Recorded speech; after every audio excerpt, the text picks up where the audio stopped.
asalaamaaleykum mbokk yeeg xarit yi di déglu iRadio di seetaan itam ITV dal leen jàmm ñu ngi dalal tey docteur Ousseynou Badiane moom mooy coordonnateur programme élargi de vaccination tey nag dañuy waxtaane wàllu coronavirus ndax xam ngeen ne feebar baa ngi fi ba léegi te bu ñu xoolee tax li nga xamante ne moo tax ñu woo docteur Ousseynou Badiane mooy ñu waxtaane mbirum vaccination mbirum mesure préventive docteur maa ngi lay nuyu. maa ngi lay fay Antoine. alors bu ñu xoolee diggante alarba ak dimanche ñu ngi toll ci 811 cas mu nekk chiffre yu doy waar bu ñu ko méngalee ak bés yi la nga xamante ne weesu nañ mais docteur est-ce que nekkuñu di dugg ci troisième vague de coronavirus. Defe naa kay fi mu nekk ñu ngi ci biir déjà. parce que boo xoolee comme ni nga ko waxee cas yi ni mu yokkoo jéggi na dayoo fi mu nekk nii donc mën nañoo jàpp ne fi mu nekk nii ñi ngi ci troisième vague bi bien que nag ñi ngi ko doon annoncé daan wax naa nañ def attention parce que boo gisee tamit feebar bi ci àddina bi daanaka delluwul ginnaaw donc su tànk mi ngi am dëkk yoo xam ne nii contamination bi ngi élevé rek dëkk yëpp dañuy nekk à risque donc moo taxoon ñu doon ñaax askan wi ci ñàkk yi ak mesures yi pour que ñu éviter vague boobu malheureusement bi nga xam ne nii si lañ toll nii. justement dafa mel ni dara xewul boo xoolee askan wi nu muy comporté woo am na ñu sax ne waa nguur gi daanaka fulaale ñu li xew looy tontu ci loolu yëpp. waaw xam nga problème mooy feebar bi nit ñi dañ koo jeexal fekk jeexagul. en fait loolu mooy problème bi. respecté duñ mesure barrière yi. bon c'est vrai que yenn mesures yu très yi nga xam ne dafa contraignante trop yi nga xam ne dafa metti woon ci askan bi c'est vrai que dañ ko allégé mais biñ ko allégé nit ñi liñ ci comprendre mooy ne affaire bi jeex na alors que du woon loolu c'est que mën nañoo permettre nit ñi ñu dem ci seeni yitte mais nag ñu respecter li nga xam ne mooy mesure barrières yi ensuite tamit ñu waroon gën a góorgóorlu aussi ci vaccination yi pour que ñu mën a éviter feebar bi troisième vague bi. Est-ce que def ngeen ab plan de stratégie pour mun a jàkkaarloog troisième vague bi parce que nag troisième vague bi bu taxawee économie bi da koy faagaagal askan wi itam waxi noppi ban stratégie ngeen taxawal actuellement. waaw xam nga comme ni ma la ko waxee am na ay mesures yoo xam ne askan wi seen boppam ñoo ko mettitli woon parce que dafa taroon trop ci ñoom donc moo tax je pense que yaakaaruma ñu yegg ci mesures yooyu mais. li ñuy di def stratégie mooy renforcer li nga wax mooy mesure prévention parce que depuis feebar bi am dafa am ñaari constante mooy ñaari mbir yoo xam ne ba léegi soppeekuwul. muy lan mooy ne feebar bi amul garab maanaam amul traitement curatif donc traitement boo xam ne da nga koy jël muy fere wéral garab gi am ko deuxièmement mooy ne pour éviter feebar bi mesure préventive rek moo ci am donc loolu moom defe naa si la ñëpp d'accord mesure préventive yi nag yàlla def na ñaar la mooy li ngay def pour moytu feebar bi ak vaccination donc yeneen yi ñu doon def mooy mesure barrière yi c'est-à-dire que mën nañoo dellu ci suñu yitte mais ñu respecter li nga xam ne ni moom lañ tegoon pour feebar moytu feebar bi muy lavage des mains port masque même su fekkee ne fi mu nekk nii c'est difficile sax pour ñu obligé nit ñi porter masque bi dans la rue mais au moins bu ñu nekkee ci bërëb yi nga xam ne bërëbu dajekaay la wala dara ñu takk seen masque ensuite ñu respecter aussi distanciation physique bi et puis éviter lu mu gën a possible rassemblement yi malheureusement nag fi mu nekk nii bon de toute façon nit ñi defe naa ne éviter tuñu benn rassemblement te booy dem si boo xoolee rassemblement yëpp doo ci gis mais à commencer ci président de la république bi def tournée économique am na ñu bëri di ko critiquer ci loolu c'est un fait aussi qu'il ne faut pas occulter waaw loolu la moo tax xam nga ñun bu ñuy wax dañuy wax ci science maanaam li nga xam ne ni moo war a am dëgg la li war a am nag souvent dina wuuteeg li nit ñi di def maanaam nit ñi aussi mën nañoo digle càngaay te duñ sangu mais du tere pour nga set il faut nga sangu donc moo tax yooyu nga xam ne c'est des constantes yoo xam ne demul fenn il faut que nit ñi dellu ci beneen bi am mooy vaccination donc yàlla def na aussi am na ay vaccin ñu nit ñi aussi war a góorgóorlu di moytu feebar bi mais jëm tout possible nga xam ne lii seen kéemtalaay kàttan pour que ñu mën a vacciner wu pour protéger seen bopp mais protéger aussi askan wi. waaw docteur li wóor mooy taxawaay bi ngeen amoon première ak deuxième vague daanaka boo xoolee du même taxawaay bi ngeen am ci troisième vague bi nga xamante ne nee nga dugg si na Sénégal mais est-ce que laajul ngeen gën a fagaruwaat au-delà de la sensibilisation bi ngeen di def parce que gis nañ ne sax ci wàllu côté média am na li ngeen xaw a bàyyi bu ñu xoolee itam collectivités locales yi ni ngi leen impliqué woon loolu dañ na est-ce que jotul itam ñu dalwaat ci loolu parce que feebar baa ngi fi te mu ngi def ay musiba. waaw feebar bi xam nga perception feebar bi. maanaam ni nit ñi di gisee feebar bi. ak li am ci àddina bi ak li am dafay évoluer xam nga nit ñi niñ tiite woon ci commencement feebar même ci àddina bi. waaw actuellement tiitaange boobu. dafa xaw a wàññeeku parce que dañoo dem ba habitué parce que dañoo dem parce que fi mu nekk nii léegi ñu ngi am na presque at ak genn wàll daanaka. donc loo dund at ak genn wàll su yàggee da ngay xam nit doomu aadama dafa kéemaane dañuy dem ba adapté wu ci situation bi ba nga xam ne dañ koy banaliser. en fait defe naa loolu socio-anthropologue yi sax ñoo ci mën a gën a baax mais loolu dafay impacter beaucoup ci feebar bi.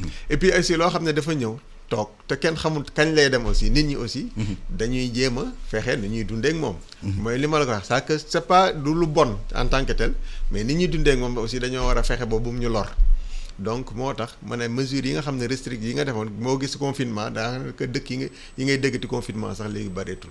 donc restriction yenn yi.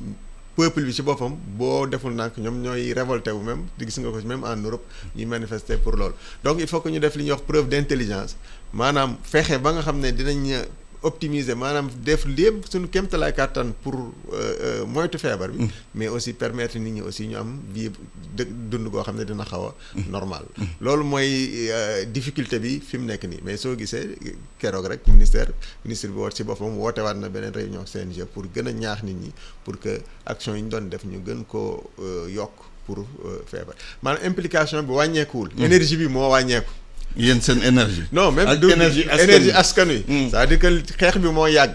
xam nga xeex dafa metti dafa metti de. waaw am na ku daan wax naan xeex même booy gañe sax da ngay sonn. donc xeex bi moo metti te yàgg. donc kàttan bi nga amoon pour song ko ci commencement ba ala kulli àll lu muy dem sa kàttan di gën a wàññeeku. mais comme am nañ yeneen jumtukaay yoo xam ne aussi mën nañoo dimbali je pense que si jumtukaay yooyu fi mu nekk nii surtout vaccination moom lañ gën a insister. vaccination c'est vrai am na solo prévention itam avec les mesures barrières am na solo ci wàllu vaccination bi laa bëgg ñu wax fan ngeen ci tollu ndax tey mën nga ñoo defal le point complet. waaw xam nga vaccination bi commencé nañ ko mais biñ ko commencé depuis février ba léegi maanaam ni muy évoluer du lu li ñuy wax lu linéaire. parce que dañoo commencé vaccin yi ñëw ñu ne dañuy def ciblage.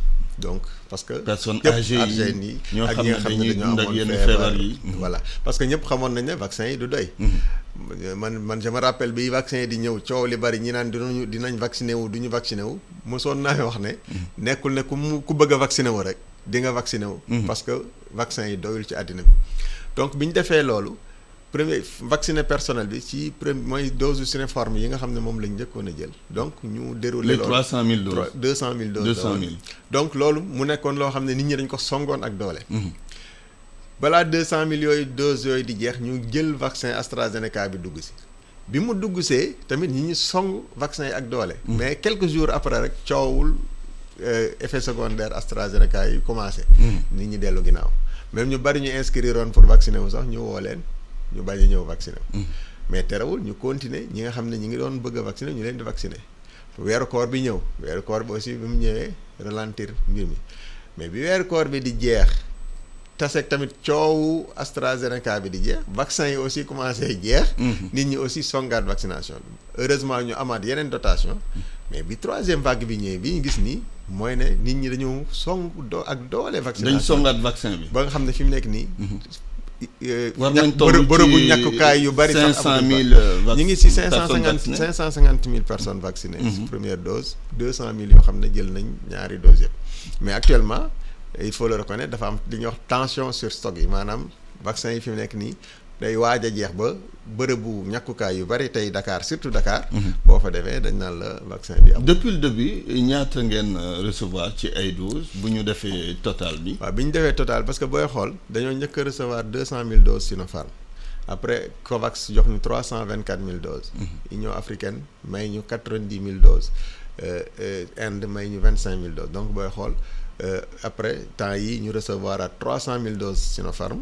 ak 184 800 doses donc booy xool ñu ngi pratiquement à peu près à 1 million de doses yoo xam ne nii jot nañ ko ci vaccin yi. 1 million pour 16 millions de Sénégalais 1 million de doses de vaccination laay wax sax pour 16 millions de Sénégalais loolu jàpp nañ ne tuuti na lan mooy seen jafe-jafe est-ce que problème de moyens financiers pour accéder au vaccin comme lu bëri ci pays africains yi.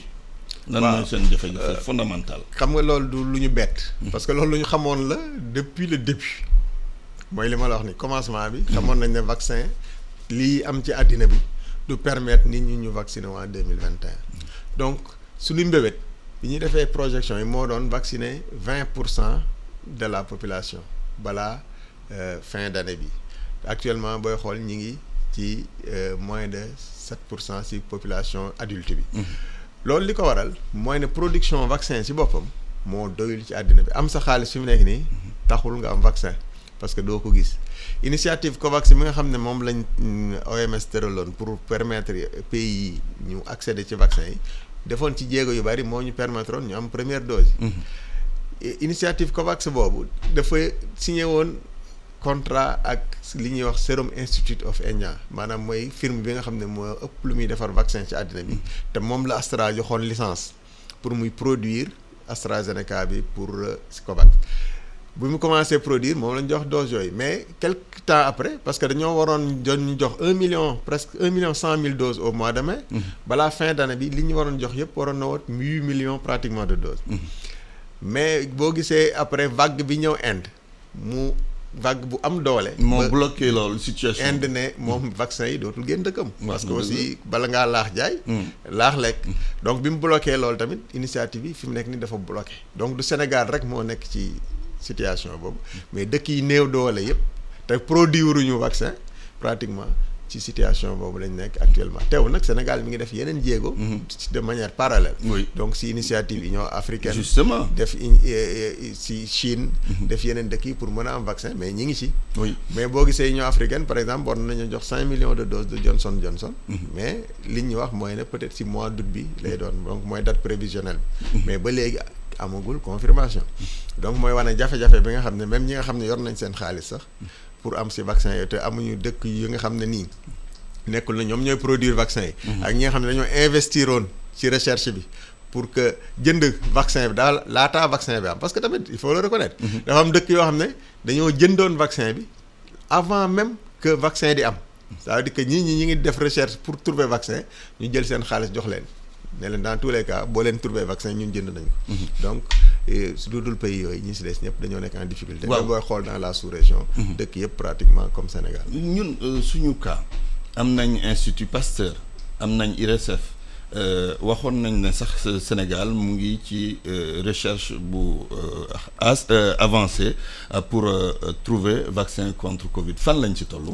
waaw xam nga mbirum vaccin ñaar la xam nga recherche bi pour trouver vaccin ak produire vaccin ñaari mbir yu wuute la parce que boo defee recherche ba am sa vaccin yow yaa am li ñuy wax brevet bi.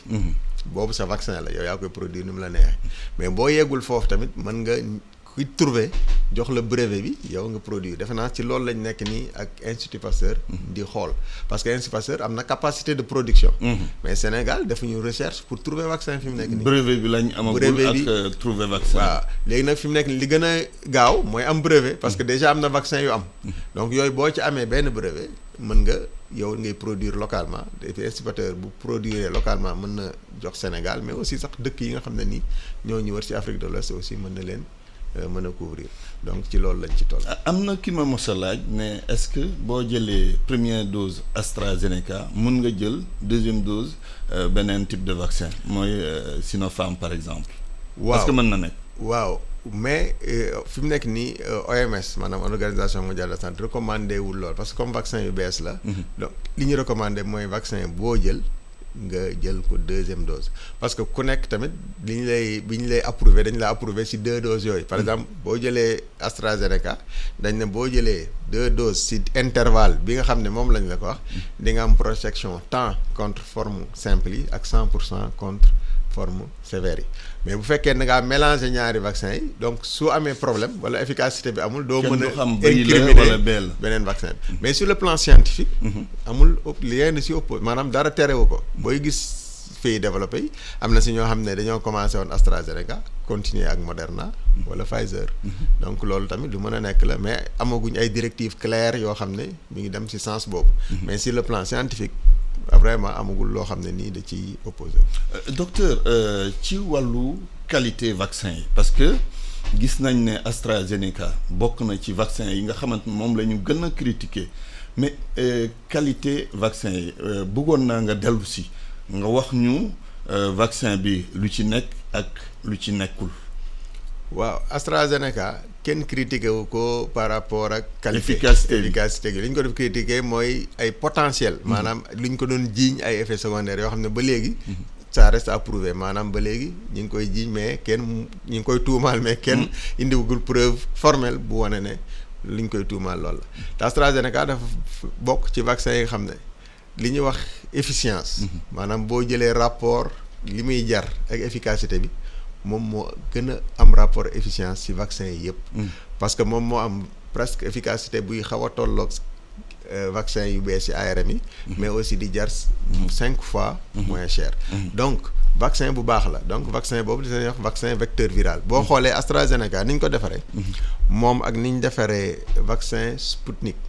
ak mooy russe bi ak ni ñu defaree Johnson and Johnson bi. oui même mooy britannique bi. waaw non américain bi. américain nga baal ma donc même processus de fabrication la. donc li ñuy wax vaccin à vecteur viral donc AstraZeneca amul problème de qualité actuellement ci àddina bi. dafa nekk vaccin boo xam ne sax kenn mënatu ko am.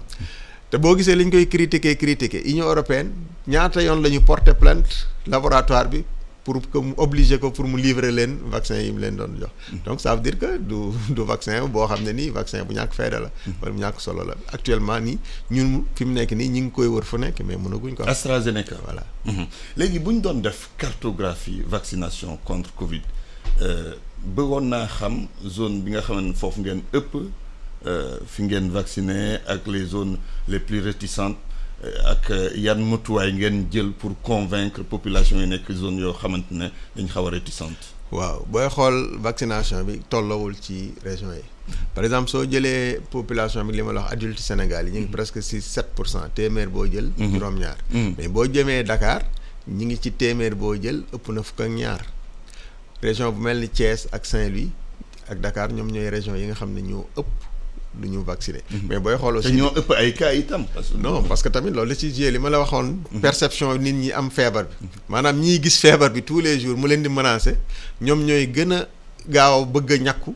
que ñi nga xam ne nii peut-être suñu gisee tey benn cas bala ñu koo gisee ci déwén wala ñuy douter. mais ñu douter am na ñoo xam ne ba léegi sax gëmuñu ko. mais booy xool loolu. fii nga xam ne moom la déni bi gën a amee solo. mooy région de Diourbel. oui. mais foofu mooy gën a faible vaccination ci Sénégal actuellement. dañoo mujj jëli vaccin yi nga ne xam ne moo fa nekkoon séddale ko ci yeneen dëkk yi. parce que dañ fa yóbbu vaccin yi nit ñi bañ a ñàkku alors que yeneen dëkk yi ñu ngi doon soxla ay ñàkk donc ñu def li ñuy wax redéploiement. est-ce que def nañ liggéey de sensibilisation bu war foofu région Diourbel bi ngay wax. waaw appuyé wu ci chef religieux yi ñu sensibiliser askan wi parce que gis nañ itam ay chefs religieux yu ñekku. appelé itam askan wi ñu ñekku. waaw boo gisee foofu tamit ñu chefs religieux ci région de Diourbel ñu bari ñàkkoon nañ fa ñu wane leen.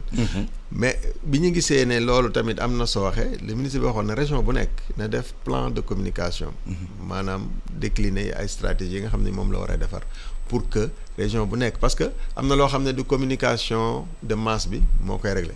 parce que tey Sénégal. oui communication de proximité la parce que tey boole ci bàjjenu gox yi. voilà les leaders locaux. parce que tey néew na. nga laaj nga gis Sénégal boo xam ne xamul ne ñàkk yi ñu ngi fi. xamul ñàkk yi ñaata dose la ñu war a jël. xamul fan la ñuy ñàkkoo loolu néew na te loolu mooy li nga xam ne moom la communication de masse bi waroon na régler maintenant nag. li si des muy ki nga xam ne nii day décider na ñàkku ak ki nga xam ne ne mi ngi am xel ñaar naan day ñàkku wala du ñàkku loolu li ko war a régler mooy communication de proximité bi maanaam dem dugg ci biir askan bi jéem a waxtaan ak ñoom tontu si seeni préoccupation ba indi leen yi nga xam ne nii ñu ñëw ñàkku donc loolu région yi ñu ngi ciy def ay jéego yu bari ak district sanitaires yi et je pense que actuellement comme li ma la wax fi mu nekk nii problème mu amuñu problème mu demande actuellement problème mu offre la ñu am parce que ñàkk yi si boppam moo commencé di rare donc fi mu nekk nii ñii bëgg a ñàkku ñoo ëpp ñàkk yi nga xam ne ñoo fi nekkagum. kon fu mu nekk nii amatul AstraZeneca jeex na fi. jeex lu tàkk-tàkk mais dafa li des dafa bëriwul te xam nga li des bu bëriwul bu fekkee dafa wesaaroo ci biir dëkk bi. boo ko séddalee ba pare maanaam mën nga am ay stock virtuel mais da ngay gis ne day am. tey Dakar mën nga ñëw benn poste de santé bii dese benn flacon nga dem ci beneen mën na la jeex na ainsi de suite donc amul stock moo amatul de AstraZeneca ci Sénégal donc ay benn moo fi des. waaw docteur ñu waxtaanee itam yeneen feebar yi nga xamante ne bokk na ci sa disons programme élargi de vaccination actuellement lan mooy. Priorité bi parce que gis nañ ne temps yële région de Tambacounda am na feebar bu fa feeñ am na yeneen région yi nga xamante ne xëy na soxla nañ comme Kolda ñu ñekk leen mais am na itam ay réticence foofu lan mooy seen priorité actuellement nii. waaw xam nga tamit mbas mi dafa ñëw fekk fi feebar yi nga xam ne ñoo fi nekkoon avant. donc feebar yooyu dañuy continuer di fi nekk c'est-à-dire que bu fekkee dañoo ñëw rek. consacré wu ci corona bi. bàyyi yéen yi ñoom it dañuy def seen chemin li ñuy wax noonu dañuy dox seen ndox. propagation loolu moo indi depuis commencement bi. ñu commencé alerter. parce que booy xool xale yi ñu ndaw ñun ñi nga xam ne ñun ñoo ñu gën a yitteel ñooy ñi nga xam ne 0-5 ans yi la ñooñu daanaka corona bi laalu leen lu bari.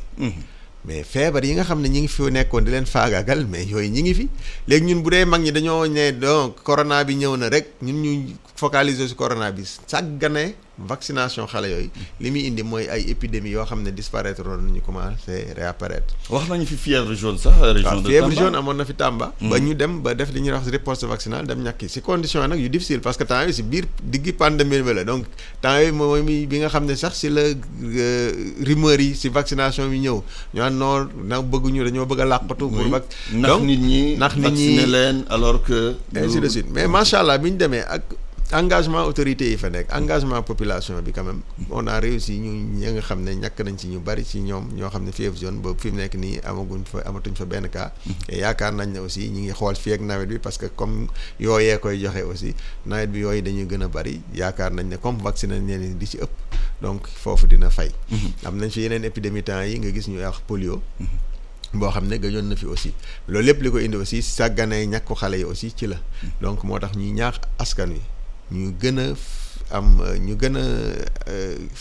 fagaru gën a fullaal ñàkk yi nga xam ne moom la ñuy ñàkk xale yi fexe ba nga xam ne ku ci am sa doom nga def tout pour que ñàkk yi mu war a jël nga jox ko parce que aussi li ñuy wax dañ naan vaccination droit la pour xale yi devoir la pour parent xam nga xale bi mënul yóbbu boppam mu ñàkku mais devoir ci parent pour que moom mu assurer droit boobu mu ñàkku pour que protéger ko kon si maladie yoo nga xam ne maladie yooyu nga xam ne du li ñuy wax des vues de l'esprit du lay xam ne nii dañ koy ne toog di génère wala ñu koy xalaat dañ ko mais waaw parce que gisuñu ko en vérité loolu waaw parce que maladie yu bari peut-être que jeunes yi ñoo ko xamul mais maladie yooyu daf doon faagaagal bu baax xale yi te dara jëlewu ko fi lu dul vaccination bi nga xam ne ñu ngi vaccin donc bis bu ñu bàyyee vaccin yi tamit maladie yooyu day revenir te bu ñëwaatee aussi ni mu daan def rek lay def donc ñaan ñu ko mais ñu jeexale beneen laaj ci norme OMS ci wàllu vaccination Sénégal ban niveau la toll